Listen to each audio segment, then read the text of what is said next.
When I was a child, my mother always told me stories about her great-uncle Adolphe, who'd bought a first-class ticket on the Titanic. Adolphe Zalfeld, who was born in Germany, had become a British subject in 1895. Educated as a chemist, Adolphe owned several businesses in Manchester and London, and had immersed himself in the life of the British upper class. Always very well dressed, he had impeccable manners and lived in a big house.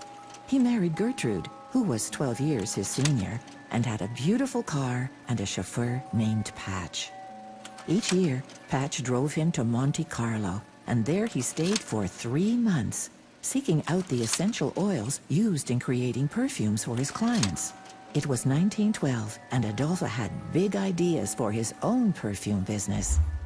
He set his sights on New York to make his fortune.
Adolphe, rescued by the Carpathia, had survived the disastrous experience of the sinking of the Titanic.